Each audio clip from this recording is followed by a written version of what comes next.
والدین دنیا میں جب تک ہوتے ہیں، اولاد کی ولادت سے لے کر ماں باپ جب تک دنیا میں رہتے ہیں، وہ ہر لحظہ اور ہر لمحہ، اگر اس کائنات میں کوئی شخصیات جو ہر وقت ہمارے نفع کا سوچتی ہیں، ہمارے بھلے کا سوچتی ہیں، ہماری خیر کے سودے کے متعلق سوچتی ہیں، تو ان ہستیوں کا نام یا ہماری ماں ہے یا ہمارا باپ ہے۔ آپ کو دنیا میں کسی بھی دوسرے انسان سے کوئی تکلیف پہنچ سکتی ہے، اپنے معاشرے میں کسی وقت کسی سے آپ کو کوئی بد دعا مل سکتی ہے، کسی سے آپ کو کسی وقت کوئی اور رنج مل سکتا ہے، لیکن یہ دو ذاتیں اللہ تعالیٰ نے ایسی بنائی ہیں ماں باپ کی، جو ہر لحظہ اپنی اولاد کی صرف اور صرف بہتری سوچتے ہیں۔ یہ بڑی سعادت ہے کہ ماں باپ دنیا سے چلے جائیں اس دور پرفتن میں اور دور مادیت میں، اور سال بھر بھی گزر جائے پھر بھی کوئی اولاد اپنے ماں باپ کی ان محبتوں اور شفقتوں کو یاد رکھے، اور اللہ کے گھر میں بندگان خدا کو ان نورانی چہروں کو بلا کر اپنے ماں باپ کا تذکرہ کرے، ان کے لیے دعا اور استغفار کے لیے ہاتھ اٹھائے۔ یقیناً ایسی اولادیں لائق تحسین بھی ہیں اور بڑی سعادت مند ہیں۔ اللہ تعالی ہم سب کو اپنے ماں باپ کا حقیقی فرما بردار بن جانے کی توفیق عطا فرمائے۔ عزیزان محترم، آج کی ہماری گفتگو دو حوالوں سے ہوگی۔ پہلا حوالہ قرآن مجید کی جو آیت مبارکہ میں نے سورہ العنکبوت کی آیت نمبر 64 پڑھی ہے، اس کے حوالے سے ہم اس دنیا کی زندگی کو ذرا دیکھیں گے، تجزیہ کریں گے اپنا، اور اسی گفتگو کے دوسرے حصے میں جس ہستی کو آج طارق بھائی لوگ خراج تحسین پیش کرنے کے لیے انہوں نے یہ اہتمام کیا ہے، اس ماں کی ہستی کی عظمت کے حوالے سے بھی چند باتیں کریں گے۔ دعا ہے اللہ کریم کی ذات ہمیں قرآن و سنت کے آئینے میں حقائق کو پہچاننے، بیان کرنے اور عمل پیرا ہونے کی توفیق عطا فرمائے۔ قرآن مجید کے جو الفاظ میں نے پڑھے، اللہ کریم نے اس میں ارشاد فرمایا کہ وَمَا هَٰذِهِ الْحَيَاةُ الدُّنْيَا، کہ یہ جو دنیا کی زندگی ہے نا، یہ کچھ بھی نہیں ہے۔ بھئی بڑی توجہ اس جملے پر۔ ہم جب کسی دوسرے کو ملتے ہیں، اپنے خاص بیلی کو، جاننے والے کو، عزیز کو، تو ہمیشہ اس سے سوال کرتے ہیں بھائی آج کل کیسی گزر رہی ہے، مکان بن گیا ہے، اولادیں سیٹل ہو گئی ہیں، یعنی ہم اس سے دنیا کے متعلق سوال کرتے ہیں کہ کیا کچھ آپ نے بنا لیا ہے۔ اور اگر کوئی شخص کہے ہاں اللہ کا شکر ہے جی DHA میں ایک کوٹھی بن گئی ہے، بچہ جی 2 بچے جناب 17ویں اسکیل میں بھرتی ہو گئے ہیں، ایک بچہ باہر چلا گیا ہے، تو ہم اس کو بڑی مبارکباد پیش کرتے ہیں اور خوشی کا اظہار کرتے ہیں، مسرت کا اظہار کرتے ہیں کہ ماشاءاللہ جی کیا بات ہے جی۔ اور اگلا بھی ہمارے جملے سن کے تھوڑا سا چوڑا ہوتا ہے کہ ہاں جی، اس کو بھی احساس ہوتا ہے کہ میں نے کچھ بنا لیا ہے۔ عزیزان محترم، یہ جو کچھ ہم بنا رہے ہیں، کوئی اپنی بیٹی کو گھر سے رخصت کرتا ہے تو بڑے فخر سے کہتا ہے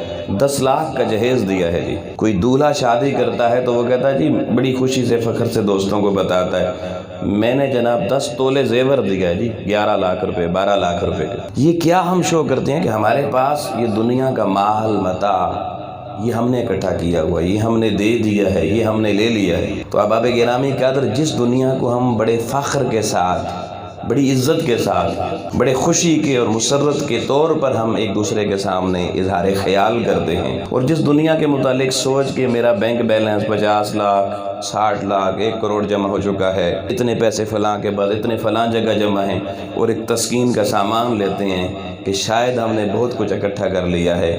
اللہ کی ذات قرآن مجید میں 2 ٹوک الفاظ میں کہہ رہی ہے وَمَا هَٰذِهِ الْحَيَاةُ الدُّنْيَا، تیری یہ حیات دنیا، یہ دنیا کی حیات، فرمایا یہ جو کچھ تو نے اکٹھا کر رکھا ہے یہ اللہ کی نظر میں کچھ بھی نہیں ہے۔ اللہ کی نظر میں زیرو، کچھ بھی نہیں، کچھ بھی نہیں کو ہم فگر کے طور پر زیرو کہتے ہیں۔ اب اللہ تعالیٰ جس کو کہہ دے کچھ نہیں، مجھے بتائیں ساری دنیا مل کے بھی اس کو کچھ بنا سکتی ہے؟ اس کی کوئی قیمت پڑ سکتی ہے؟ اس کا کوئی وزن پڑ سکتا ہے؟ اور قرآن نے کہا فَلَا نُقِيمُ لَهُمْ يَوْمَ الْقِيَامَةِ وَزَنًا، یہ جتنا کچھ تم اکٹھا کر لو نا، دنیا کا مال متاع، قارون کی دولت، فرعون کی طاقت، لیکن قیامت کو کیا ہوگا؟ فَلَا نُقِيمُ لَهُمُ الْيَوْمَ الْقِيَامَةِ وَزَنًا، اللہ تو اس ساری چیز کو نا جتنا کچھ ہم اکٹھا کریں گے وزن میں اعمال نامے کو اس ترازو میں تولے گا، فلا نقیم لہم وزنا، اس کا وزن صفر ہو جائے گا، زیرو ہو جائے گا۔ دنیا میں بھی بتا دیا کہ اس دنیا کی حیات کے اندر جو کچھ ہم اکٹھا کر رہے ہیں اس کی کوئی قیمت نہیں ہے، یہ کھوٹے سکے کی طرح ہے، اور قیامت میں بھی اس کا وزن تول کے بتا دیا کچھ بھی نہیں ہے، زیرو ہوگا۔ اب یہاں ایک سوال پیدا ہوتا ہے کہ چلیں یہ دنیا کا مال متاع تو زیرو ہو گیا، لیکن اگر کسی بندے نے ایمان قبول نہیں کیا، کلمہ نہیں پڑھا، نیکی کی راہ پر ایمان کی راہوں پہ چلا نہیں، لیکن سخی ہے، سخاوت کرتا ہے، بل گیٹ پوری دنیا کو پولیو کی ویکسین دے رہا ہے، اور ہزاروں لاکھوں بچے بل گیٹ کی جو ملنے والی ایڈ ہے، جو ویکسین ہے، اس کی وجہ سے جی پولیو سے بچ رہے ہیں، تو جی اللہ ہمارا اتنا ظالم بھی تو نہیں ہے نا جی کہ اب بل گیٹ کو اللہ تعالیٰ جہنم میں بھیج دے گا۔ یہ ہمارے ذہن میں یہ بھی کبھی کبھی سوال آ جاتا ہے کہ جی نیک اعمال بھلے کافر ہی کیوں نہ کرے، جی اللہ جزا تو دے گا نا، جی اللہ کا تو وعدہ ہے، وَمَن يَعْمَلْ مِثْقَالَ ذَرَّةٍ خَيْرًا يَرَهُ۔ تو اس تصور کو بھی درست کر لیں کہ یہ جو کہا گیا ہے کہ قیامت والے دن جو اہل ایمان نہیں ہیں ان کے کسی بھی نیک عمل کا کوئی وزن نہیں ہوگا۔ کیسے نہیں ہوگا؟ اس کے لیے آج قرآن مجید کے اس بات کو آج سمجھنا بہت آسان ہے، اس لیے کہ ہمارے بچے آج اسکولوں میں پڑھتے ہیں، کالجز میں پڑھتے ہیں، تو وہ جب 7ویں 8ویں کلاس میں پڑھتے ہیں تو انہیں سائنس کی کتاب میں وزن کے متعلق پڑھایا جاتا ہے کہ واٹ از ویٹ، ویٹ کس کو کہتے ہیں، وزن کس کو کہتے ہیں، تو انہیں یہ ڈیفینیشن ویٹ کی پڑھائی جاتی ہے کہ the force with which earth attracts a body towards its center is called weight، کہ وہ قوت، وہ طاقت جس سے زمین کسی چیز کو اپنے مرکز کی طرف کھینچتی ہے اسے اس کا وزن کہتے ہیں۔ اور وزن کا فارمولہ، میتھمیٹیکل جو فارمولہ دیا اور ہمارے بچوں نے پڑھا وہ کیا ہے، W = mg۔ W ویٹ سے ہے اور M میس سے ہے، کمیت سے، اور G جو لفظ ہے، جی کا جو عدد ہے، یہ گریویٹیشنل فورس، وہ زمین کی وہ فورس اور وہ قوت ہے جس سے زمین ہر چیز کو اپنے مرکز کی طرف کھینچ رہی ہے۔ تو ایک ہماری یہ کمیت ہے، جسمانی کمیت، جب یہ زمین کی اس طاقت کے ساتھ جس سے زمین ہمیں اپنی طرف کھینچ رہی ہے اس سے ضرب ہوتی ہے تو ہمارا وزن بن جاتا ہے۔ اب اگر زمین کی طاقت صفر ہو جائے، بھئی بڑی توجہ طلب نکتہ بتا رہا ہوں، اگر ہم چلے جائیں خلا میں، جی فضا سے اوپر خلا میں، تو خلا میں جب ہم جاتے ہیں تو ہمارا وزن اگر تولے نہ خلا میں تو وزن آئے گا صفر، زیرو۔ کیوں؟ کمیت ہوگی لیکن زمین کی قوت زیرو ہو جائے گی، اور اصول ریاضی کا یہ ہے کہ جب کوئی عدد زیرو سے ضرب ہوتا ہے تو جواب زیرو آیا کرتا ہے۔ تو خلا میں چلے جائیں، کمیت ہونے کے باوجود لوگوں اگر کشش ثقل زیرو ہو جائے تو جواب زیرو ہوتا ہے۔ دنیا میں اگر کافر بڑی سخاوت کر کے بڑے نیک اعمال بھی کر لے، قیامت والے دن اس کی کمیت اللہ اپنے میزان پہ رکھے گا۔ اب صرف کمیت نے نہیں تلنا، اس کمیت نے، اعمال کی کمیت نے ضرب ہونا ہے محمد مصطفیٰ کی محبت کے ساتھ، کہ بتا امام الانبیاء علیہ السلام کی محبت تیرے دل میں کتنی کشش ایمان تھی حضور کی محبت کی۔ ارے جتنی کشش ہوگی اس سے جب کمیت اعمال ضرب ہوگی، جو جواب آئے گا وہ مسلمان کا اصل وزن کہلائے گا۔ اور کافر اس کے دل میں رسول اللہ کی محبت تو ہے نہیں، ایمان کی دولت تو ہے نہیں، تو جب gravitational force of beloved profit zero ہو جائے گی، اعمال کی کمیت زیرو سے جب ضرب ہوگی تو جواب زیرو آئے گا۔ قرآن نے پہلے بتا دیا فَلَا نُقِيمُ لَهُمْ يَوْمَ الْقِيَامَةِ وَزْنًا، فرمایا ہم وزن تو تولیں گے مگر محبت مصطفیٰ کی محبت کی کشش زیرو ہونے کی وجہ سے جس کی اعمال زیرو ہو جائیں گے اس کا وزن بھی زیرو ہو جائے گا۔ اب دیکھیے یہ چیزیں سمجھنا آسان ہو گئی ہیں آج کے دور میں۔ تو دنیا کے بارے میں اللہ نے فرمایا وَمَا هَذِهِ الْحَيَاةُ الدُّنْيَا، فرمایا یہ دنیا یہ کچھ بھی نہیں ہے اللہ کی نظر میں۔ اسی جملے پہ روکوں گا، دنیا میں اگر میں آپ سے پوچھوں سب سے قیمتی کپڑا کون سا ہے تو آپ کہیں گے ریشمی۔ یہ ریشم کا کپڑا جو ہوتا ہے نا بڑا اٹریکٹیو بھی ہوتا ہے، بڑا خوبصورت بھی ہوتا ہے، قیمتی بھی ہوتا ہے۔ اور اگر میں پوچھوں دنیا میں جتنے مشروبات ہیں اس میں سب سے اعلیٰ مشروب کون سا ہے؟ تو آپ کہیں گے شہد۔ شہد دیکھیں نا، ہر بیماری کی شفا اس میں اللہ تعالیٰ نے رکھی ہے۔ تو مشروبات میں سے شہد سب سے اعلیٰ مشروب، اور لباس میں ریشم کا لباس سب سے اعلیٰ نفیس لباس۔ آؤ میں دنیا کی حقیقت صرف 2 جملوں میں لوگوں کو سمجھانا چاہتا ہوں۔ دوستان محترم، ریشم کا لباس کس سے بنا؟ ایک کیڑے کی تھوک سے۔ ریشم کا کیڑا ہوتا ہے، اس کی تھوک سے ریشم بنتا ہے۔ تو دنیا کا سب سے نفیس اور قیمتی لباس لوگوں ایک کیڑے کی تھوک کی پیداوار ہے، اور دوسری طرف دنیا کا سب سے قیمتی اور اعلیٰ مشروب شہد بھی ایک مکھی کے لعاب کا نام۔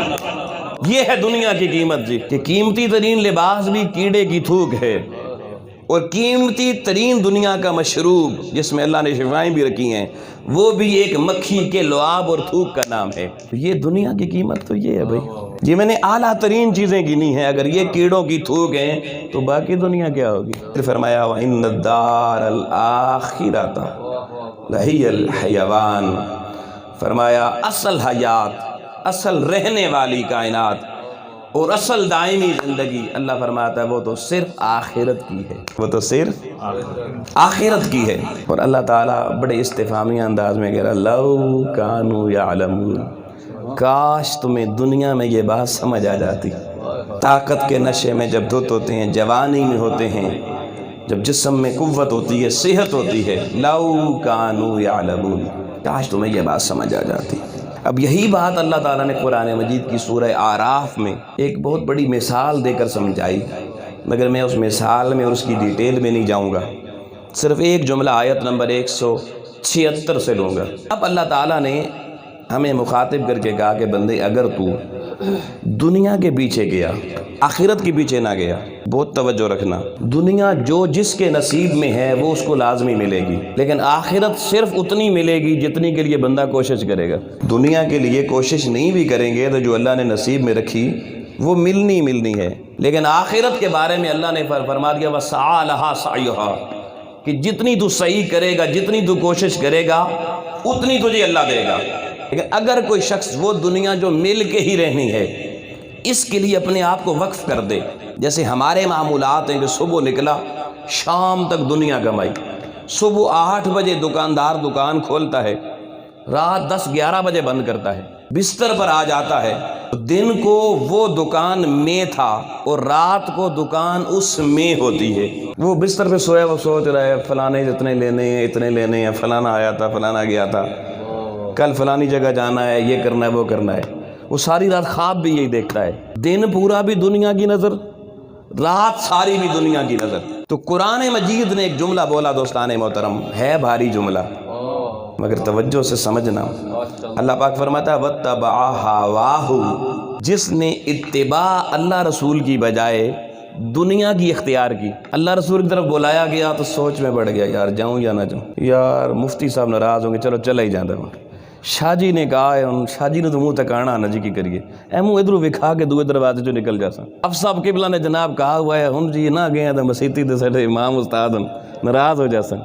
ڈاکٹر صاحب نے کہا ہے جناب، یہ ہم دنیا داری میں اس طرح سے سوچتے ہیں۔ عزیزان محترم، وَاتَّبَعَ هَوَاهُ، فرمایا جس نے اپنی خواہش نفس کی اتباع کی، اپنی خواہشات کے پیچھے چلا، اللہ اور اللہ کے رسول کی خواہش کو چھوڑ دیا، اللہ اور اللہ کے رسول کی دی ہوئی اتباع کو ترک کر دیا، اپنے من میں جو آیا وہ کیا، اپنے من نے جس کو نہ پسند کیا اس کو ترک کر دیا۔ آؤ لوگوں اگلا جملہ ہضم کرنا، برداشت کرنا، محفوظ کرنا، سمجھنا اپنی عقل سے۔ اللہ فرماتا فَمَثَلُهُ كَمَثَلِ الْكَلْبِ، اس شخص کی مثال جو دنیا کے پیچھے بھاگا جا رہا ہے بالکل ایسے ہے جیسے کتا ہوتا ہے۔ اللہ نے بات یہاں بھی ختم نہیں کی، تیفی صاحب ان تحمل علیہ یلحس او تترکہ یلحس، فرمایا کتا بھی ایسا، روٹی ڈالیں ہڈی ڈالیں تب بھی زبان باہر لٹکی رہتی ہے، نہ ڈالیں تب بھی لٹکی رہتی ہے۔ وہ بندہ اس کتے کی طرح ہے۔ حالانکہ کتے اور بھی ہوتے ہیں نا، رکھوالی کرنے والے بھی، چوکیداری کرنے والے بھی، شکار کرنے والے بھی، مگر اللہ نے کہا جو نفس کا حریص، جو اپنی خواہش کا حریص، جو اللہ اور اللہ کے رسول کی اتباع کو چھوڑ دینے والا بندہ ہے، فرمایا اس کی مثال اس کتے جیسی ہے جس کی زبان ہر حال میں لٹکی رہتی ہے۔ وَذَلِكَ الْمَثَلُ الَّذِينَ كَذَّبُوا بِآيَاتِنَا فَاقْصُصِ الْقَصَص۔ پھر علماء کو کہا، فرمایا یہ مثال بیان کرتے رہا کرو جو میری آیتیں ان کو نہیں مانتے، آیتیں سنتے تو ہیں پر باہر نکل کے اپنی مرضی کرتے ہیں۔ فَاقْصُصِ الْقَصَص، ان کو بار بار یہ قصہ سنایا کریں، یہ آیت بار بار پڑھ کے سنایا کریں۔ لعلہم یتفکرون، شاید زندگی میں کہیں انہیں بھی تفکر اور غور و فکر آ جائے اور یہ بھی اللہ کی حضور توبہ کر کے رجوع اللہ کے راستے پر آ جائیں۔ آؤ لوگوں، جب یہ آیت اتری تو آقا علیہ السلام نے اس وقت ایک جملہ اس امت کو دیا صحابہ کے سامنے۔ اب وہ جملہ بھی بہت بھاری ہے، اب جو بات ہمیں پسند نہ ہونا وہ اگر محراب اور ممبر سے بیان کر دی جائے تو وہ بھی اچھی نہیں لگتی۔ اب میں اس لیے کہہ رہا ہوں کہ جملہ بھاری ہے، برداشت کرنا، باہر نکل کے پھر لوگ جی بندہ آیا سی پتہ نہیں ہے اگیاں پچھیاں کہتا رہی۔ امام الانبیاء علیہ السلام نے فرمایا الدنیا جیفہ وطالبوها کلاب، فرمایا دنیا ایک مردار کی طرح ہے۔ دنیا کس طرح ہے جی؟ مردار کی طرح ہے۔ وطالبوها کلاب، فرمایا اور اس مردار کا جو طالب بنے گا، جو اس کی خواہش کرے گا، جو اس کو اکٹھا کرنے میں لگ جائے گا، فرمایا وہ کیا ہے؟ کلاب، کتے کی طرح۔ بھئی جملے سمجھ میں آ رہے ہیں؟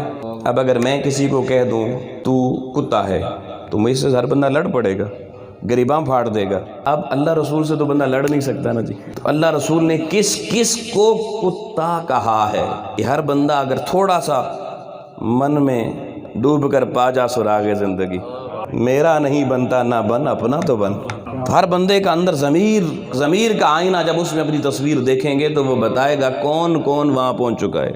وَطَالِبُهَا کلاب، اب مجھے بتائیں ہم میں سے کتنے ہیں جو اللہ رسول کے طالب ہیں، کتنے ہیں جو دنیا کے طالب ہیں؟ آسان فارمولہ بتاؤں، مسجد کا مولوی بیچارہ ساری زندگی دنیا کا طالب نہیں بن سکتا، ناراض نہ ہونا۔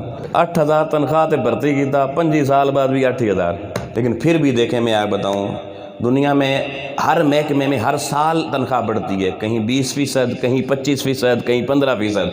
واحد محکمہ جس میں تنخواہ نہیں بڑھتی وہ یہ مسجد والا محکمہ ہے۔ وہ ناراض نہ ہونا، انتظامیہ میں ممکن اسی مسجد کی بھی بیٹھی ہوئی ہو۔ میں نے ایک جگہ کو خطاب کیا تو بعد میں انتظامیہ نے مولوی صاحب کی کلاس لڑی ہے، تسی انہوں نے کیا سی پروفیسر صاحب نو تا انہوں نے گل کی تھی بھئی مجھے کسی نے نہیں کہا، اللہ کے گھر میں کہہ رہا ہوں۔ لیکن آج میں بڑا حیران ہوتا ہوں، آج تک میں نے نہیں سنا غربت اور بھوک سے تنگ آ کر کسی مولانا صاحب نے، کسی مسجد کے خطیب صاحب نے خودکشی کی ہو۔ لیکن بڑے بڑے ڈاکٹر اور انجینئر میرے نالج میں ہیں، لاکھوں کی تنخواہ لینے والے، پھر بھی دنیا سے تنگ آ گئے، خودکشی کرنے پہ مجبور ہو گئے۔ قربان دے اللہ تیرے گھر کو سنبھالنے والے، تیرے گھر کے جھاڑو برداروں پر کہ تھوڑا بھی ملتا ہے خوش اتنے ہوتے ہیں، صحتیں بھی اچھی ہوتی ہیں اور ماں تیرا ذکر بھی بڑا اچھا کرتے ہیں۔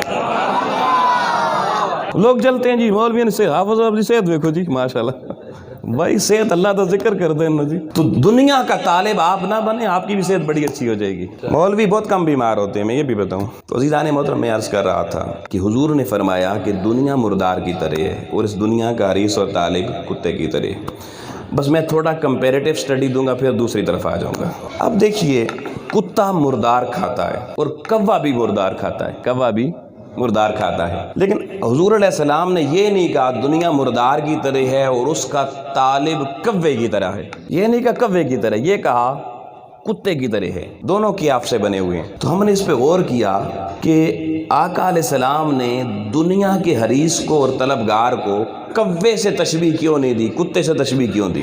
آئیے بڑا حوصلہ رکھنا اس کو بھی سننے اور برداشت کرنے کا۔ دوستان محترم، کوا جب کہیں مردار دیکھتا ہے نا تو وہ مردار پہ پہنچ جاتا ہے، مرے ہوئے جانور پہ، مگر کوا وہاں جا کے زور زور سے نا اپنی آواز نکالتا ہے، کائیں کائیں کرتا ہے۔ کیوں؟ تاکہ باقی کوے بھی آ جائیں اور ہم مل کے کھائیں، لیکن کتے کو اگر کہیں مردار مل جائے خاموشی سے چپ کر کے کھانا شروع کر دے گا، اور اگر کہیں سے کوئی اور کتا نظر آتا دکھائی بھی دے گا تو اس کو گرائے گا، خبردار پیچھے ہٹ، یہ میرا ہے، صرف میں نے کھانا ہے۔ کتا اس مردار میں کسی اور کو شریک نہیں کرتا، نہ شریک ہونے دیتا ہے، کوا سب کو شریک کر کے کھاتا ہے۔ امام الانبیاء علیہ السلام نے لوگوں دنیا کے حریص کو کوے سے نہیں، کتے سے تشبیہ دی کہ بندہ بھی جب کہیں سے دنیا کا مال ملتا ہے تو کہتا ہے اکیلے ہی سارا ہضم کر جاؤں، کسی اور کو خبر بھی نہ ہو۔ توجہ رکھنا اس بات پہ۔ پھر دوسری بات دیکھیے، کوا ہر مردار کو کھاتا ہے، لیکن کوا کوے کو کبھی نہیں کھاتا۔ کوا کوے کو کبھی نہیں کھائے گا، باقی ہر مردار کو کھائے گا۔ یہ کوے کی عادت ہے، فطرت ہے۔ مگر آپ لوگوں کتا، بھلے کتا ہی مل کیوں نہ جائے، اس کو بھی چٹ کر جاتا ہے۔ اور آقا علیہ السلام جانتے تھے، حضور نے دنیا دار کو، دنیا کی حریص کو کتے کے ساتھ تشبیہ دی کہ بندہ بندے کے مال کو صبح و شام ہڑپ کرتا نظر آتا ہے، اپنی جنس کو بھی معاف نہیں کرتا۔ سبزی ملی وہ بھی کھا گیا، فروٹ ملا وہ بھی کھا گیا، وہ تو جائز تھا، اناج ملا وہ بھی کھا گیا۔ ارے بندے کا مال ملا، پڑوسی کا مال ملا، سگے بھائی کا مال ملا، سگی بہن کی وراثت ملی وہ بھی کھا گیا۔ تو طالبوها کلاب، اب جو جس کی فطرت ایسی ہے وہ کیا ہے حضور کی زبان سے سمجھ لیں۔ تیسری بات، کوا جو ہوتا ہے نا، کوا، وہ جہاں کوا مرا ہوا ہو وہاں جاتا بھی نہیں، اس سے عبرت پکڑتا ہے۔ بلکہ ہمارے پہلے گاؤں میں ہم لوگ رہتے تھے نا، کہیں کوے زیادہ آتے ہو نا تو لوگ ایک کوا مار کے لٹکا دیتے تھے۔ جہاں کوا لٹکا ہوا ہوتا تھا نا وہاں دوسرے کوے نہیں آتے تھے، لیکن آپ کتا مار کے لٹکا دیں، کتے پہنچ جائیں گے۔ پتہ چلا کوا اپنی جنس کے مرنے سے عبرت لیتا ہے، سبق لیتا ہے، مگر کتا نہیں لیتا۔ آپ لوگ حضور علیہ السلام نے الدنیا جیفا وطالبوها کلاب کہہ کے ہمیں یہ پیغام دے دیا کہ میری امت دنیا پرستی کی طرف نہ جانا، دنیا کی طالب نہ بننا، اس لیے کہ دنیا کا طالب اس کتے کی طرح ہے جو اپنی ہی جنس کو کھانے کے لیے دوڑ پڑتا ہے۔ آج بندہ بھی بندے کو کھا رہا ہے۔ جس خاندان میں دیکھیں، جس بھائی کو پوچھیں، جس پڑوسی کو پوچھیں، ہر کوئی کہتا ہے ساتھ والا یار، کسی سے عبرت کوئی نہیں لیتا، بلکہ ہر کوئی دوسرے کو کھانے کے لیے غرا رہا ہے۔ یہ عادت بھی لوگوں کووں کی نہیں، کتوں کی ہوا کرتی ہے۔ اور پھر سنیے گا، کوا دن کو کھائے گا مردار کو، دن کو، جب رات ہوگی وہ اپنے گھونسلے میں واپس چلے جائے گا۔ وہ حریص ہے مگر بیچ میں چھٹی بھی کرتا ہے کہ چلو رات آرام کے لیے گھونسلے میں جاتے ہیں، صبح دیکھیں گے، اور اس کی پرواہ نہیں کرتا کہ صبح وہ مردار ملے گا یا نہیں ملے گا۔ لیکن کتا لوگوں دن بھر مردار کھاتا ہے، جب رات آتی ہے چھوڑ کے نہیں جاتا، ادھر ہی چوکیداری کرتا ہے، ادھر ہی چوکیدار بن کے بیٹھتا ہے۔ آؤ امام الانبیاء علیہ السلام کے اس جملے پر میں حیران ہوتا ہوں۔ آقا علیہ السلام نے بتا دیا، دنیا پرست وہ دن ہو یا رات ہو، ہر وقت دنیا کی حوث میں لگا رہتا ہے، دن کو بھی لوٹ مار کرتا رہتا ہے، اور ساری رات کو بستر پہ سو کر بھی لوٹنے مارنے کے پروگرام بناتا رہتا ہے۔ اور آخری بات اس زبان میں دوستان محترم، کوا مردار کھاتا ہے پر ہڈیاں نہیں کھاتا، کتا گوشت بھی کھا جاتا ہے، ہڈیاں بھی چٹ کر جاتا ہے۔ اور آج بندہ بھی اس مقام پہ پہنچ چکا ہے، حریص دنیا کا بندہ، دنیا کا طالب بندہ، وہ کسی کو مال دے گا، اپنا اصلی مال بھی کہے گا فٹافٹ واپس کر، اور اصلی واپس آ جائے گا کہتا ہے سود بھی دے، ہڈیاں بھی نچوڑے گا اس کی، اس غریب کو اندر سے بھی نچوڑ لے گا، معاف نہیں کرے گا۔ دنیا کے بینک ہوں یا حکومتیں ہوں، آپ سود نہ دینا، آپ اپنا انجام دیکھ رہے ہیں، آپ کو کہاں کہاں گھسیٹا جائے گا۔ یہ دنیا کے طالب کی حقیقت لوگوں میرے محبوب علیہ السلام نے 15 صدیاں پہلے دنیا کو بتا دی۔ آؤ لوگوں، جب اللہ رسول نے اتنا واضح طور پر ہمیں دنیا کی حقیقت سمجھا دی تو پھر ہم کیوں اس کے خریدار ہیں؟ آؤ ایک جملے میں اس کو کلوز کر رہا ہوں۔ آؤ، کسی صوفی شاعر نے کہا تھا، دنیا میں ہوں دنیا کا طلبگار نہیں ہوں، بازار سے گزرا ہوں خریدار نہیں ہوں، بازار سے گزرا ہوں خریدار نہیں ہوں، ایسے دنیا میں رہو یار۔ تو اللہ کی بارگاہ میں دعا ہے کہ اللہ کی ذات ہمیں دنیا پرستی سے بچنے کی توفیق عطا فرمائے، اور صرف جتنی دنیا ہماری بنیادی ضرورت ہے اسی ضرورت پر قناعت کرنے کی توفیق عطا فرمائے۔ اور جس فقیر نے ایسی زندگی بسر کی اس کو اللہ نے دنیا کو بھی دکھایا اس کا مقام کیا ہوتا ہے۔ داتا علی حجویری نے کون سی دنیا میں پلازے بنائے تھے جی، کس جائیداد کی ملکیت تھی ان کی، لیکن آج دیکھیے 1000 سال سے زیادہ عرصہ گزر گیا، آپ کے گھر میں مہمان زیادہ آتے ہیں یا داتا علی حجویری کے گھر میں؟ آپ کے گھر میں رات 3 بجے مہمان آ جائے کیسا لگتا ہے؟ لیکن آؤ لوگو داتا کے دربار جا کے دیکھو، جو رات گہری ہوتی چلی جاتی ہے داتا کے دربار کی رونقیں بڑھتی چلی جاتی ہیں۔ آپ سرہند میں چلے جائیں، انڈیا میں سرہند، وہاں پہ ایک دربار ہے حضرت خواجہ معصوم رحمۃ اللہ علیہ کا، وہاں حاضری دیں تو بندہ بڑا حیران ایک بات پہ ہوتا ہے کہ ایسے پہاڑ کی اوٹ میں اوپر دربار ہے، نیچے سے پکی سڑک وہاں تک آتی ہے، لیکن عین اس دربار سے نیچے جو ہے نا 50 گز پیچھے جائیں تو پیچھے سے سڑک سنگل آ رہی ہے، آگے ایک قبر بیچ میں بنی ہوئی ہے اور سڑک اس طرف سے بھی گھوم کے آگے جا رہی ہے اور اس طرف سے بھی گھوم کے آگے جا رہی ہے، آگے دو طرفہ سڑک آگے جا رہی ہے۔ وہاں آپ کسی بندے سے پوچھیں بھائی یہ کیا، یہ قبر پہلے، بندہ تو یہی سمجھتا ہے یہ قبر پہلے کی بنی ہوئی ہے نیچے، یہ سڑک بعد میں بنی اس لیے ادھر سے بھی گزارنی پڑی اور چلے انہوں نے کہا ادھر سے بھی راستہ دے دیتے ہیں، لیکن وہاں سے جب تاریخی حقائق معلوم کریں تو پتہ چلتا ہے کہ قبر بعد میں بنی ہے، سڑک پہلے بنی ہے۔ کیوں؟ ماجرا کیا ہے؟ ماجرا یہ ہے کہ وہ جو حضرت خواجہ معصوم سامنے لیٹے ہیں اپنی مرکز شریف میں، وہ بہت بڑے اللہ کے ولی تھے، اور اس دور میں افغانستان کا ایک بادشاہ تھا جو ان کا مرید تھا، اس نے اپنی زندگی میں وصیت کر دی تھی، شیخ فوت ہو گئے، ان کی قبر بن گئی، وہ قبر پہ حاضر ہوا، اس نے یہ وصیت کی کہ میری قبر میرے شیخ کے پاؤں کے بالکل نیچے بنائی جائے۔ ارے اب قبر کی وصیت ہو چکی تھی، اسی کے دور میں سڑک بننا شروع ہوئی، تو لوگوں نے کہا جی آپ کی تو بادشاہ سلامت وصیت ہے، اب سڑک تو سیدھی یہاں سے جانی ہے، اس نے کہا سڑک دائیں بائیں سے گزارو، بیچ میں میری قبر بنے گی۔ وہ تو قبر درمیان میں بنا گیا، مگر قیامت تک دنیا کو ایک عبرت کا مقام دکھا گیا کہ لوگوں جو دنیا دار ہوتے ہیں، دنیا کے بادشاہ ہوتے ہیں، ان کے خادم عام لوگ ہوا کرتے ہیں، مگر جو اللہ والے ہوتے ہیں ان کے خادم وقت کے بادشاہ ہوا کرتے ہیں، ان کے خادم وقت کے بادشاہ ہوا کرتے ہیں۔ اسی طریقے سے آپ سمرقند میں چلے جائیں، پہاڑ کی چوٹی ہے، وہاں پر ایک اللہ والے بزرگ کا مزار بنا ہوا ہے، اس پہاڑ کے بالکل نیچے بہت گہرائی میں زمین کا جو خطہ ہے وہاں پہ ایک دربار بنا ہوا ہے، قبر بنی ہے جس پہ لکھا ہوا ہے کہ امیر تیمور، تیمور بادشاہ کا مزار، اس کی قبر ہے، بادشاہ امیر بہت بڑا بادشاہ گزرا تیمور بادشاہ، لیکن اس کی قبر اس فقیر کے وہ قدموں میں نیچے یہ بتا رہی ہے، اس نے بھی وصیت کی تھی کہ میں پتہ نہیں دنیا کیسے ہی گزاری، مر جاؤں تو اس فقیر کے قدموں میں دفن کرنا، اور آج بھی وہ قبر بتا رہی ہے کہ جو اللہ سے لو لگائے اس کی قبر بھی بتا رہی ہے وہ بلندی پر ہے، اور دنیا سے لو لگانے والا اس کے وہ قدموں میں نیچے پڑا ہوا ہے۔ تو آؤ لوگو دنیا دار بننے کی بجائے دین دار بنو، اللہ دنیا میں بھی اونچا کر دے گا، قبر میں بھی اونچا رکھے گا، حشر میں بھی تمہارا جھنڈا اوپر رکھے گا۔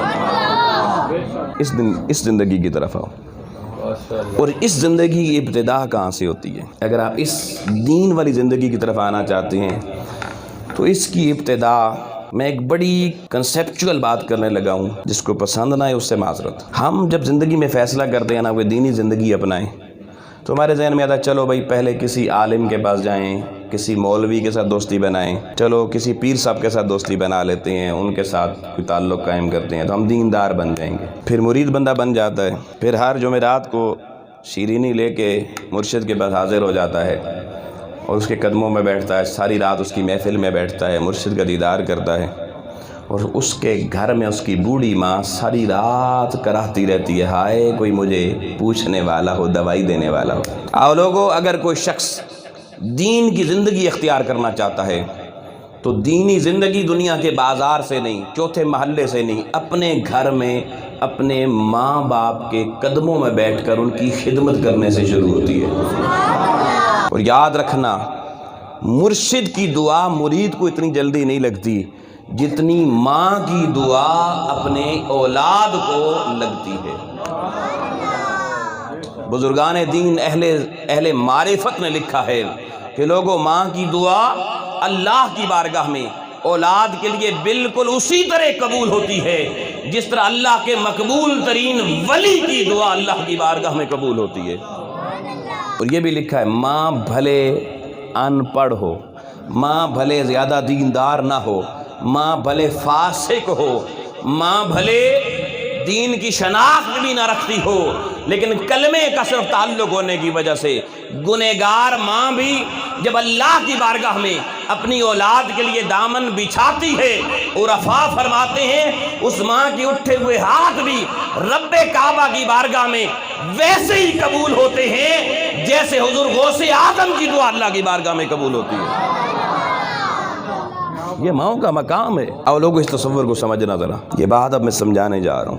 ہمارے پہلے پرانے گاؤں میں ہم لوگ رہتے تھے، ہمارے گھر ہوتے تھے، کچے گھر ہوتے تھے لکڑی کے بنے ہوئے، تو چھوٹی چھوٹی چڑیاں جو ہوتی ہیں نا، وہ ہمارے گھروں میں کمروں کے اندر گھونسلے بنا لیتی تھی اپنے بچے دینے کے لیے۔ اب ماں کی ممتا کو سمجھنا، چڑیا اس ہمارے کچے گھر کے اس مکان میں اندر گھونسلہ بنا لیتی تھی۔ اب کبھی چڑیا اس میں جب بچے دے دیتی، انڈوں سے بچے نکل آتے، تو کبھی کبھی ایسے ہوتا کہ چڑیا اپنے بچے کے لیے پانی اور دانہ لینے کے لیے اس نے باہر جانا ہوتا تھا، ہم دروازہ بند کر دیتے تھے، گرمی ہوتی تھی، دوپہر کو دروازہ بند کر دیا، تو وہ جو ننھی سی چڑیا جس کو اللہ نے عقل، شعور، اتنا بڑا دماغ، اتنی بڑی کھوپڑی ہماری طرح نہیں دی، مگر اس کو چھوٹا سا جو ننھا سا دل دیا ہے، اس میں اپنے ان معصوم چڑیا کے بچوں کی محبت کتنی ہے کہ وہ اپنے گھونسلے سے نکل کر ہمارے دروازے پر نہ جا کے زور زور سے اپنے سر کو مارتی تھی، کبھی دیواروں کے ساتھ ٹکراتی تھی۔ کیوں کہ دروازہ کھولو، میرے چھوٹے چھوٹے معصوم ننھے ننھے بچوں کو بھوک لگی ہوئی ہے، پیاس لگی ہوئی ہے۔ احساس ذرا دیکھنا، ہم اس کا تماشا دیکھتے رہتے ہیں چڑیا کو کیا ہو گیا ہے۔ چڑیا اندر اپنی آوازیں ننھی منی نکالتی، دیوار پہ جا کے ٹکرے مارتی، کیوں؟ اس کو فقط ایک ہی احساس ہے، اپنے کھانے کا نہیں، اپنے پینے کا نہیں۔ لوگوں، بچوں کی محبت ایک ماں میں کتنی ہوتی ہے۔ ارے جو ماں صاحب شعور ہے، جس ماں نے تمہیں بڑی محنت سے 9 مہینے اپنے پیٹ میں رکھ کے پالا ہے، اس کی محبت کا عالم کیا ہوگا۔ چڑیا نے تو انڈے سے بچہ نکالا ہے، مگر وہ چڑیا اگر دروازہ بند ہو جائے، اگر وہ ٹکرے مار کر اپنے آپ کو زخمی کر دیتی ہے، تو جس ماں نے تمہیں 9 مہینے رکھ کے جنا ہے، وہ ماں اپنے بچوں کے لیے لوگوں کتنی تڑپتی ہوگی۔ پھر اگر چڑیا باہر نکل جائے نا، اور وہ چونچ میں پانی کا قطرہ رکھ کے لائے اپنے بچے کے لیے، اور ہم دروازہ بند کر دیں اور اس کو اندر جانے کا راستہ نہ ملے، تو وہ پورے گھر کا سوراخ ڈھونڈتی ہے، کوئی سوراخ ملے اندر جانے کے لیے، پھر بھی نہ ملے، تو وہی چڑیا اب باہر دروازے پر بار بار آ کے یوں لگتی زور سے۔ کبھی کبھی ان کے جو وہ پنکھ ہوتے وہ بھی اتر جاتے، وہ دروازہ چھوڑ کے کہیں نہیں جاتی، اس کو جتنا اڑائیں یہ واپس آ جاتی۔ اس سے پوچھیں، نہ تمہیں دماغ دیا، نہ تمہیں شعور دیا، نہ کسی اسکول میں پڑھی، نہ کوئی ایجوکیشن، نہ کوئی استاد، نہ اس نے کلمے پڑھے، نہ کوئی اور چیز پڑھی، ایک پرندہ ہے۔ وہ کون سی چیز ہے لوگوں جو اس کو ٹکرے مار کے زخمی کرنے پہ مجبور کر رہی ہے؟ تو چڑیا کی ننھی زبان سے ایک ہی جواب آئے گا، دنیا کی کوئی چیز کسی کے لیے میں ٹکرے نہیں مارتی، مگر اولاد، بچے، ان کی محبت ایک ایسی چیز ہے جو ماں کی ممتا کو ہمیشہ بے قرار رکھتے ہیں۔ پھر لوگوں دیکھو، مرغی، ہم نے یہ بھی منظر اپنی آنکھوں سے دیکھا، بچپن میں مرغیاں رکھتے تھے، دیسی مرغیاں، اب بھی لوگ رکھتے ہیں، تو مرغی اپنے بچوں کو لے کر کبھی کبھی نہ گھر سے باہر ادھر ادھر کھیتوں میں کھڑی ہوتی، تو کوئی بلی آ جاتی۔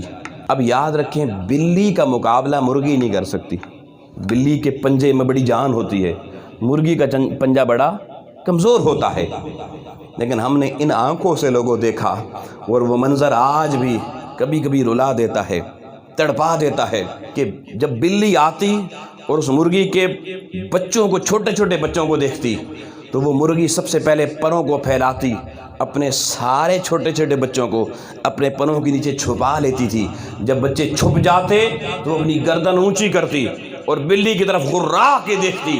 اب لوگوں، وہ مرغی جو یہ جانتی ہے میں بلی کا مقابلہ نہیں کر سکتی، مگر اپنے بچوں کے لیے ان کو پروں کے نیچے بچھا کر اپنی جان دینے پر تیار ہو کے بلی کے سامنے کھڑی ہو کے وہ مرغی کی ممتا اعلان کرتی ہے کہ میرے بچوں تک جانے سے پہلے اے بلی تجھے میری جان سے گزرنا پڑے گا، میری جان سے گزرنا پڑے گا۔ تصور کرو لوگوں، یہ چھوٹی چھوٹی اللہ کی مخلوقات اگر اپنے بچوں کے لیے اپنی جان کے نذرانے دینے کے لیے تیار ہو جاتی ہیں، تو کائنات میں انسان کی ماں سے مقدر رشتہ کون سا ہے یار؟ ان مرغیوں نے کون سے کلمے پڑھے ہیں کہ پہلے آپ یہ فیصلہ کریں کہ میری ماں کتنی دیندار ہے؟ پہلے میری ماں باپ جی، وہ ابا ساڈا تے ہے ہی جاہل جی۔ سینکڑوں جوانوں سے زندگی میں سنا لوگوں، اور جب یہ جملہ سنا ہمیشہ میرے دل کے رونگٹے کھڑے ہو گئے، میرا کلیجہ منہ کو آ گیا کہ وہ بیٹا جو باپ کی کمائی سے پل کے جوان ہوا ہے، جس کے بازوؤں میں طاقت باپ کی جوانی کی محنت سے آئی ہے، وہ جوان ہو کے عام دوستوں میں بیٹھ کے کہتا ہے میرا ابا تو ہے ہی جاہل، تیرا ابا جاہل ہے تو عقل مند کہاں سے پیدا ہو گیا۔ کس قدر لوگوں ماں باپ کے حقوق کے بارے میں اولادیں غفلت کا شکار ہیں۔ اور مجھے وہ واقعہ نہیں بھولتا، 2005 میں غالباً زلزلہ آیا کشمیر میں، ہم لوگ رضاکاروں کی ٹیم میں کشمیر میں پہنچے تو ایک علاقے میں، بالا کوٹ کے علاقے میں، وہ کرین جو ہے نا وہ مٹیریل اٹھا رہے تھے، گھر جو گرے ہوئے تھے، تو ایک جگہ ہم کھڑے تھے تو کرین نے جب مٹیریل اٹھایا تو اچانک کسی بندے نے کہا بھائی ذرا احتیاط کرنا، یہ گھر کی چھت تو گری ہے مگر اس کے نیچے کوئی خاتون نظر آ رہی ہے جو نیچے پڑی ہوئی ہے۔ بندہ قریب ہوا، اس نے کہا بھائی رک جاؤ، اس کی سانس بھی چل رہی ہے۔ لوگوں ہم قریب ہوئے، ہماری آنکھوں نے ایک منظر دیکھا، آج 15 سال گزر گئے ہیں، یہ منظر نہیں بھولا کہ اس خاتون، اس ماں نے اپنا ایک بچہ ہے چھوٹا سا، اس کا 8 مہینے 10 مہینے کا ہوگا یا سال کا ہوگا، اس نے یوں اس بچے کو نا دونوں ہاتھ رکھے ہوئے ہیں اور اپنے سینے پہ لٹایا ہوا ہے، بچہ الٹے منہ لیٹا ہوا ہے، ماں یوں سیدھی لیٹی ہوئی ہے، دونوں اس وقت بے ہوش تھے، کوما کی حالت میں تھے، مگر سانس بچے کی بھی چل رہی تھی، ماں کی بھی چل رہی تھی۔ آؤ لوگوں، اس ماں کو اور بچے کو ایمبولنس میں ڈال کے ہسپیٹل لے کے جایا گیا، اس ایمبولنس کے ساتھ بھی ہماری رضاکارانہ ڈیوٹی لگی ہسپتال جانے کی۔ ہسپتال گئے، ڈاکٹرز نے اس کا علاج کیا، وہ ماں بھی ہوش میں آ گئی، بچہ بھی ہوش میں آ گیا، دونوں کی زندگی محفوظ ہو گئی۔ تحقیق کرنے پہ پتہ چلا کہ 5 دن پہلے زلزلہ آیا تھا اور وہ چھت گری تھی، مگر وہ گری اس طریقے سے کہ جہاں وہ ماں لیٹی تھی بچے کو لے کر یوں، اس کے تقریباً آدھا فٹ اوپر چھت آ کے گری اور اتنی جگہ بیچ میں بچ گئی جتنی جگہ وہ تھے۔ اس ماں کا پورا وجود بالکل محفوظ تھا، ایک خراش بھی نہیں تھی، بچے میں بھی خراش نہیں تھی، مگر اس ماں کی یہ جو ہاتھوں کی انگلیاں تھی یہ ساری کٹی ہوئی تھیں۔ لوگوں ہم نے جب اس خاتون سے پوچھا کہ بی بی بتا تیرے پورے وجود پہ کوئی چوٹ نہیں آئی، تیرے ہاتھ کی انگلیوں کی پورے کیسے کٹ گئیں؟ اس ممتا کے جواب نے رولا اور تڑپا کے رکھ دیا۔ اس نے کہا جب میں اس چھت کے نیچے دب گئی اور میری سانسیں چل رہی تھیں، میں جب محفوظ ہو گئی، میں نے کہا قدرت کی ذات مجھے بچانا چاہتی ہے، شاید میرے بچے کو بھی بچانا چاہتی ہے، اسی لیے چھت سیدھا میرے سر پہ نہیں لگی۔ کہتی ہے 2 دن تک میں نے اپنی چھاتی سے، بے شک بھوک کا عالم تھا، اپنے معصوم کو میں دودھ پلاتی رہی، مگر کیونکہ کھایا کچھ نہیں تھا، جب میری زندگی کا 3را دن آیا میری چھاتیوں سے دودھ خشک ہو گیا، اس معصوم کو پلانے کے لیے کچھ نہیں تھا، یہ تڑپتا تھا، یہ روتا تھا، یہ بلکتا تھا، مجھ سے اس کا رونا دیکھا نہیں گیا، تو میں نے اپنی ہاتھ کی انگلی اس کی پور کو اپنے دانتوں سے کاٹا، میں نے کہا کیا ہوا؟ اگر میری چھاتیوں میں دودھ نہیں رہا میرے بدن میں خون تو ہے نا۔ میں نے اپنی پوروں کو کاٹا اور ایک ایک اپنے لہو کا قطرہ اپنے بچے کے منہ میں ڈالنا شروع کیا۔ پچھلے 3 دن سے میں ہاتھوں کے پوروں کو کاٹ کر کے بچے کو اپنا لہو پلا رہی ہوں، اس لیے میرا بچہ زندہ ہے۔ لوگوں مجھے بتائیں کائنات میں کوئی اور ایسا رشتہ ہے جو بچے کی خاطر یہ قربانی دے سکے؟ اس خاتون کے جواب نے لوگوں دل و دماغ کے دریچے روشن کر دیے کہ لوگوں ہماری مائیں ہماری خاطر کتنا دکھ سہنے پر تیار ہو جاتی ہیں، مگر اولادو کبھی سوچنا جوان اولادو کہ جب بچہ آج بھی اگر میری بات سمجھ میں نہ آئے کسی بڑے ہاسپٹل میں چلے جائیں، اس کی ایمرجنسی ICU کے باہر کھڑے ہو جائیں، جہاں اندر کسی ماں کا معصوم بچہ ہو، ڈاکٹر ماں کو باہر نکال دیں، تجھے ماں اندر جانے کی اجازت نہیں ہے۔ لوگوں میں نے 20 مائیں ایسی دیکھی ہیں جن کی زندگی میں کبھی تو بٹے اور آنچل سر سے نہیں اترے، مگر ہسپتال کی ICU میں جب بچہ اندر چلا گیا، معصوم دودھ پیتا بچہ ہے، وہ ماں باہر دروازے کے آگے کھڑی منتیں کرتی ہے مجھے اندر جانے دو۔ جب عملہ ہاسپٹل کا اسے اندر نہیں جانے دیتا، وہ ماں اپنے اس دوپٹے کو جو ہمیشہ سر پہ رہتا تھا اپنے ہاتھوں پہ آنچل کو پھیلا کے مولا کی بارگاہ میں رو کے کہتی ہے اللہ تو میری زندگی لے لے پر میرے بچے کو بچا دے۔ اپنے اپنی زندگی کا سودا ماں کرنے کے لیے تیار ہو جاتی ہے۔ دنیا میں لوگوں کوئی دوسرا رشتہ ایسا نہیں ہے جو تمہاری زندگی کے لیے اپنی زندگی مولا کو دینے کے لیے تیار ہو جائے۔ یہ ماں کے کلیجے میں اللہ نے یہ بچی اولاد کا درد رکھا ہے کہ ماں دعا رو کے کرتی ہے مولا مجھے لے لے۔ وہ ماں جو ابھی جانتی بھی نہیں کہ یہ بڑا ہو کے میرا فرما بردار ہوگا یا نہیں۔ ہم تو دنیا میں پہلے دیکھتے ہیں کون اپنا کون بیگانہ، وہ ہر چیز سے لوگوں ابھی بے فکر ہوتی ہے کہ بچہ مجھے کیا دے گا بڑا ہو کے کیا نہیں، خدمت کرے گا یا نہیں کرے گا۔ لیکن وہ ماں اپنا آنچل ہاتھوں پہ اٹھا کے اللہ کی بارگاہ میں اپنی جان کا سودا بچے کے بدلے دینے کے لیے تیار ہو جاتی ہے۔ لیکن لوگوں اسی ICU کے بعد جوان تکڑی اولادوں کو دیکھنا جن کی بوڑھی ماں اندر ICU میں ایمرجنسی میں ہوتی ہے۔ آپ کو کوئی بچہ ایسا نظر نہیں آئے گا، بھلے وہ کوئی میرے جیسا ٹوپی والا بندہ ہو، پگڑی والا بندہ ہو، وہ اپنی ٹوپی اتار کے یوں رکھ کے کہے مولا میری زندگی لے لینا، میری ماں کو بچا لے۔ کبھی میری زندگی گزر گئی، میں نے ایسی اولاد نہیں دیکھی مگر ایسی مائیں ضرور دیکھی ہیں۔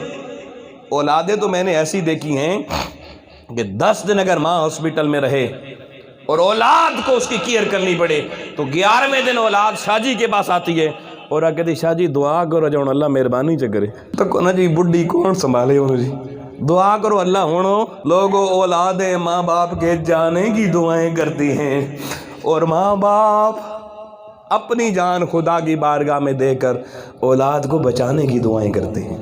لوگوں یہ ماں باپ آج ہر ماں کائنات کی اور ہر باپ وہ اپنی اولاد سے دولتیں بڑی نہیں مانگتے یار، لیکن ہر ماں چاہتی ہے اولاد میری عزت کرے، ہر باپ یہ کہتا ہے اولاد میری عزت کرے، اور ہر ماں باپ کی خواہش ہوتی ہے خدمت کرے۔ لیکن آج لوگوں ہمارے پاس پیسے بہت آ گئے، دولتیں بہت آ گئی، بوڑھے ماں باپ ہو جائیں نا اور ماں باپ کی خدمت کرنی پڑے تو ہم نوکرانیاں رکھ لیتے ہیں، نوکر رکھ لیتے ہیں۔ اخبار پڑھیں نا اس میں ایڈ لگا ہوتا ہے، روزانہ کی جنگ اخبار، ایکسپریس اخبار پڑھیں، سنڈے اخبار پڑھیں کہ بیریا ٹاؤن میں DHA میں اسلام آباد کے فلانے فیز میں ایک بوڑھے ماں باپ کی خدمت کے لیے ایک لڑکا چاہیے یا لڑکی چاہیے، اتنی عمر کی ہو، اتنے پیسے دیں گے۔ لوگوں میں جب یہ اشتہار پڑھتا ہوں میرا دل خون کے آنسو روتا ہے کہ اس بیٹے سے پوچھیے جس نے یہ اشتہار دیا ہے کیا اس کی ماں نے بچپن میں اس کو پالنے کے لیے بھی کوئی نوکر رکھا تھا، اس کے پیمپر چینج کروانے کے لیے، لنگوٹ چینج کروانے کے لیے اس نے آنٹیاں رکھی تھی؟ وہ ماں باپ تو بچپن میں خود اولاد کے ساتھ ٹوٹتے رہے، انہوں نے تو اپنی جوانی کی پرواہ نہ کی اولاد تیری خاطر، اور آج تو جوان ہو گئی، تیرے ماں باپ کو بڑھاپے میں خدمت کی ضرورت پڑ گئی، تو نے اخبار میں اشتہار دے دیے۔ اور لوگوں میں نے تاریخ کے آئینے میں تصوف کی کتابوں میں ان بزرگوں کے بارے میں پڑھا ہے، حضرت عروق عجلی رحمت اللہ علیہ بہت بڑے اللہ والے گزرے ہیں، بہت بڑے صوفی گزرے ہیں۔ وہ ایک دن گھر میں آئے اپنے آستانے سے اٹھ کر، مریدوں سے اٹھ کر، تو کھانا کھا رہے تھے تو اہلیہ نے بتایا کہ آج آپ کی بوڑھی ماں کو میں نے نہلایا ہے، تو میں کنگھی کر رہی تھی تو آپ کی بوڑھی ماں کے بالوں میں نے جوئیں دیکھی ہیں۔ اتنی بات سننے کی دیر تھی لوگوں، حضرت عروق عجلی رحمت اللہ علیہ کھانا چھوٹ گیا، رو پڑے، اٹھے سیدھا اپنی ماں کے پاس گئے اور ماں کے بالوں کو دیکھنا شروع کیا، جوئیں دیکھنا شروع کی۔ ان کی اہلیہ نے ہاتھ جوڑے، اللہ والی تھی وہ بھی، اس نے کہا حضور میں ہوں نا آپ کی اہلیہ، آپ کی ماں کی خدمت کے لیے، آپ کھانا کھائیں، آپ آستانے پہ جائیں، مرید انتظار کر رہے ہوں گے، آپ کے طلبہ انتظار کر رہے ہوں گے، سالکان طریقت انتظار کر رہے ہوں گے، دنیا بڑے دور دور سے سفر کر کے پیدل آپ کے پاس آتی ہے، حضور آپ اپنا وہ کام کریں، ماں کی خدمت مجھ پہ چھوڑ دیں، انشاءاللہ میں آپ کی ماں کے سر پہ آج کے بعد جوئیں نہیں پڑنے دوں گی۔ لوگوں اس اللہ والے کی چیخ نکل گئی، وہ رو کے کہنے لگے بیگم بتا ماں تیری ہے یا میری ہے، بتا ماں تیری ہے یا میری ہے؟ تو دیکھو حضور ماں تو آپ کی ہے۔ کہا پھر چپ کر جا، تو اپنا کام کر، جب ماں میری ہے تو اس ماں کے سر کی جوئیں ہو یا اس کی کوئی اور خدمت ہو وہ حق بھی میرا ہے، تیرا نہیں ہے۔ آستانہ چھوڑ دیا لوگوں، مرید چھوڑ دیے، طلبہ چھوڑ دیے، جب تک حضرت عروق عجلی کی ماں زندہ رہی لوگوں آپ ہر وقت 24 گھنٹے ماں کی خدمت میں حاضر رہتے تھے۔ یہ تھے سالکان طریقت، یہ تھے عارفان حقیقت، جنہوں نے اس امت کو یہ پیغام دیا کہ لوگوں اپنے بوڑھے ماں باپ کو زمانے کی ٹھوکروں پہ نہ چھوڑو۔ زمانہ اپنی تنخواہ کے لیے اگر تمہارے یہاں ملازم بن بھی جائے گا تو وہ دل سے کبھی خدمت نہیں کرے گا۔ دل سے خدمت لوگوں اولاد ہی کر سکتی ہے۔ اس لیے اپنے ماں باپ کو لوگوں سوچو، جن کے ماں باپ زندہ ہیں ان کی قدر کرو یار، وہ جن کے دنیا سے چلے گئے ہیں۔ صحابہ کرام نے حضور سے پوچھا، یا رسول اللہ، ہم میں سے بعض کے ماں باپ دنیا سے چلے گئے ہیں، اب آپ کی بارگاہ سے یہ درس سن رہے ہیں حضور، اب ہم ان کے لیے کیا کر سکتے ہیں؟ تو آقا علیہ السلام نے فرمایا، الصلاۃ علیہما والاستغفار لہما، کثرت سے ماں باپ کے لیے دعائیں کرنے والے بن جاؤ، اور کثرت سے اپنے ماں باپ کے لیے اللہ کی بارگاہ میں استغفار پڑھنے والے بن جاؤ۔ اولاد اور والدین کو اللہ نے کتنے اچھے رشتے میں باندھا ہے کہ حضور علیہ السلام نے فرمایا، من حج عن والدی بعد وفاتہما، کہ اگر کسی کے ماں باپ فوت ہو جائیں اور وصال کے بعد اولاد میں سے کوئی بیٹا بیٹی اپنے ماں باپ کی طرف سے اللہ کی بارگاہ میں حج کرے، کتب اللہ لہ عتقا من النار، اگر حج کرنے سے، اولاد کے حج کرنے سے پہلے اللہ تعالیٰ نے لکھا تھا کہ ان کے ماں یا باپ دوزخی ہیں، تو حضور علیہ السلام نے فرمایا اولاد کے حج کرنے کی وجہ سے دوزخ میں لکھا ہوا ماں باپ کا نام اللہ مٹا کر انہیں جنت کا پروانہ تھما دیتا ہے۔ تو دنیا سے ماں باپ چلے بھی جائیں تو اولاد ان کے کام آ سکتی ہے، اولاد کا رشتہ ختم نہیں ہوتا۔ اور لوگوں یہ جو دعاؤں کا اہتمام، یہ جو محافل کا اہتمام، یہ سارا قرآن خوانیوں کا اہتمام ماں باپ کے جانے کے بعد، اللہ کی عزت کی قسم خوش نصیب وہ اولادیں ہیں یار، سیلوٹ کے قابل ہیں، سلام کے قابل ہیں۔ تو اگر حج فائدہ دے سکتا ہے تو دعائیں بھی فائدہ، یہ کل خوانیاں، قرآن خوانیاں بھی فائدہ دے سکتی ہیں۔ امام الانبیاء علیہ السلام نے بتایا کہ ماں باپ کے دنیا سے جانے کے بعد نیک اولاد وہ ہے او یدعو لہ، جو اپنے والدین کے لیے دعا کا اہتمام کرتی رہتی ہے۔ تو آئیے دوستان محترم، آج کی اس ساری گفتگو کو سمیٹتے ہیں کہ جس کے آشیانے میں یہ نعمت ماں باپ کی میسر ہے، وہ آج سے اپنی غفلت ترک کر دے، آج سے اپنی غفلت ترک کر دے۔ ہے خیال جی ترک کرنے کا؟ اب جو جملہ کہنے جا رہا ہوں پھر معذرت کے ساتھ تھوڑا بھاری جملہ ہے۔ میں نے زندگی میں وہ ماں باپ دیکھے ہیں کہ بوڑھا باپ کہتا ہے، یار بچے سردی بڑی ہے، مچھی کھانے سے دل کرتا ہے، اور بچہ قراق کہتا ہے جو کمانا تو انہیں مچھیاں کھوا دوں، اپنے بچے نے کچھ نہ کھواؤں، چپ کر کے بیٹھو، سبزی پکی کھاؤ، اللہ کا شکر ادا کرو۔ اب وہ ماں باپ کو بتا رہا ہے شکر ادا کرو اللہ تعالیٰ۔ قرآن کیا کہتا ہے؟ رب اوزعنی ان اشکر نعمتک التی انعمت علی وعلی والدی، کہ شکر تو نے ادا کرنا ہے۔ آؤ لوگوں، وہ بوڑھا باپ زندگی کے آخری کنارے پہ کھڑا ہو کر روزانہ حسرت بری نگاہوں سے دیکھتا ہے، بیٹا جوان باہر سے پھل لاتا ہے، کیلے لاتا ہے، امرود لاتا ہے، اپنی بیوی کو پکڑا دیتا ہے، اپنے بچوں کو دے دیتا ہے، اور بوڑھا ترسی ہوئی نگاہوں سے دیکھ کے اندر ہی اندر رو کے چپ کر جاتا ہے۔ حسرت لے کے ماں باپ دنیا سے مر جاتے ہیں لوگوں۔ بوڑھی ماں، بوڑھا باپ پتہ نہیں کتنی چیزوں کی حسرت لے کر اولاد کے ہاتھوں میں دیکھتے ہیں، مگر اولاد کے ہاتھوں سے ان کے منہ تک وہ نعمتیں نہیں پہنچ پاتی۔ مگر لوگوں، جیسے ہی اس ماں کی نگاہ بند ہوتی ہے، اس باپ کی نظر بند ہوتی ہے، دنیا چھوڑتے ہیں۔ اب دیگیں پک رہی ہیں، دعا کر رہے ہیں جی امی ابے واسطے، آج کل شریف ہے، آج جمعرات ہے، آج چالیہ ہے، دیگیں پک رہی ہیں، 10 دیگیں پک رہی ہیں، مہمان بلائے جا رہے ہیں۔ اب مہمانوں کو مولوی صاحب اور بوٹیاں پاؤ، آپ سب تھوڑیاں اور پا لو جی، کہتے ہیں نہیں کہتے لوگ، بھر بھر کے چمچ ہمارے سامنے ڈالتے ہیں۔ لوگوں، جب کسی محفل ایصال ثواب پہ، کل خانی پر، چیلم پر، جب کسی کا بچہ ہماری پلیٹ میں خود بوٹیاں ڈال رہا ہوتا ہے، اس وقت میں سوچ رہا ہوتا ہوں کہ ہماری پلیٹ میں بوٹیاں ڈالنے والے، یہ بتا زندگی میں تو نے کبھی یہ بوٹیاں باپ کی پلیٹ میں بھی ڈالی تھی؟ جس ماں کی کلخانی کروا رہا ہے، کبھی اس کے منہ میں بھی یہ بوٹیاں ڈالی تھی؟ اللہ کی عزت کی قسم لوگوں، بھلے ناراض ہو مگر جملہ کہوں گا، مرنے کے بعد کوئی نہیں جانتا کہ یہ بوٹیاں جو تم چاہے مجھے کھلاؤ، ان علماء کو کھلاؤ، اس عوام کو کھلاؤ، پتہ نہیں تمہیں اس کا ثواب ملے گا یا نہیں، یہ اللہ جانتا ہے، ہمارے پاس کوئی ضمانت نہیں ہے، مگر اللہ کی عزت کی قسم جو جوان اولاد اپنے بوڑھے ماں باپ کے منہ میں وہ بوٹیاں ڈالے، اس ماں باپ کو اللہ دنیا میں بھی اور جنت میں بھی درجے بلند ضرور کرتا ہے، اس کو عزتیں اللہ ضرور عطا کرتا ہے۔ تو جتنی فکر مرنے کے بعد ہوتی ہے نا دیگیں پکانے کی، یار کبھی زندگی میں کوئی دیگ اپنے بوڑھے ماں باپ کے نام پہ پکاؤ اور انہیں کھلانے کی کوشش کرو۔ پھر علماء بیٹھے ہیں، کئی جگہوں پہ چہلم کی جب محفل ہوتی ہے نا جی، اس میں ختم کے لیے وہ سامنے آئٹم رکھے جاتے ہیں، تو میں نے کئی دفعہ گنے ہیں شاہ جی 40 تو ضرور ہوتے ہیں، اور اکثر جگہوں پہ 70 100 آئٹم بھی سامنے رکھے جاتے ہیں۔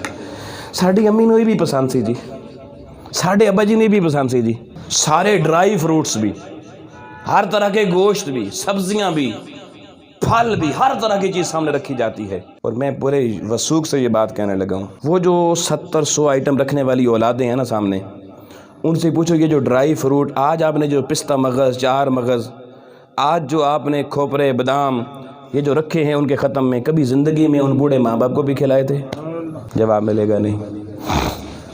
پسند تھے ماں باپ کو، اتنا پتہ ہے مرنے کے بعد بھی، تو مزہ تب تھا۔ آج اگر وہ یہاں نظر نہ بھی آتے، مگر زندگی میں ان ماں باپ کے منہ میں تو نے اپنے ہاتھوں سے ڈالے ہوتے، اللہ کی عزت کی قسم آج تیرے ماں باپ قبر میں بھی تجھے دعائیں دے رہے ہوتے۔ یار ایسی زندگی ہم اپنی اختیار کریں نا، تو کیا خیال ہے جی، ایسی تبدیلی لانی چاہیے یا نہیں؟ اور تو تبدیلی کی بڑی باتیں وہ تو سب نے دیکھ لی ہے، یہ تبدیلی تو ہم لا سکتے ہیں نا جی، یہ تو کسی کے ذمہ نہیں ہے نا، یہ بھی کسی نے لانی ہے۔ تو اللہ کی بارگاہ میں تو مالک مولا ہمیں ایسی تبدیلی لانے جس تبدیلی کے نتیجے میں ہمارے ماں باپ خوش ہو جائیں، ہمیں توفیق عطا فرما، کیونکہ حضور کا فرمان ہے جس کے ماں باپ دنیا سے راضی گئے، اس حال میں دنیا سے گئے کہ اولاد سے راضی تھے، اس اولاد کو جنت میں داخل ہونے سے کوئی طاقت روک نہیں سکتی۔ بندہ مومن کی آخری منزل جنت ہے۔ آؤ لوگو، ماں باپ کی رضا میں خدا کی رضا ہے یا نہیں جی؟ ابا راضی ہوئے تو اللہ راضی ہوندہ ہے۔ یہ آپ مسجد میں کہہ دیتے ہیں، سر ہلا دیتے ہیں، لیکن گھر میں جا کے جب ابے کے سامنے پہنچیں گے نا، یہ سر پھر کھڑا ہو جائے گا، سریا بن کے، سریا بن کے کھڑا ہو جائے گا۔ اگر کسی کا ابا یہاں بیٹھا وہ گھر جا کے گئے، پتر آج سنا نا ہن کی خیال ہی اتنے تو کہنا ہی سارا لانا پہ جی، تو پتر پتہ کیا کہنا ہے؟ وہ کہنا جی او جی انہوں نے تو مولوی صاحب نے تو پتہ ہی نہیں سی میں ابا ہے کیا جا، وہ تو میں اس وقت سارا لانا پہ بیٹھا میں ابا او جو ٹھیک ہوئے نا ٹھیک تو پھر تو میں کرساں۔ اب ابے کو دلیلیں دی جا رہی ہیں، تو جو نصیحت لوگوں مسجد سے چل کے آپ کے گھر تک نہ جا سکے، پھر میں اتنا ہی کہوں گا وَاتَّبَعَ هَوَاهُ فَمَثَلُهُ كَمَثَلِ الْكَلْبِ۔ اللہ پاک کی بارگاہ میں دو اللہ پاک میں سے جس کے ماں باپ دنیا سے چلے گئے، اللہ اس کے درجے بلند فرمائے، ان کو کثرت سے اپنے ماں باپ کے لیے دعا اور استغفار کی توفیق عطا فرمائے، اور جن کے ماں باپ زندہ ہیں ان پر بچھ جانے، قربان ہو جانے کی توفیق عطا فرمائے۔ وآخر دعوانا الحمدللہ رب العالمین۔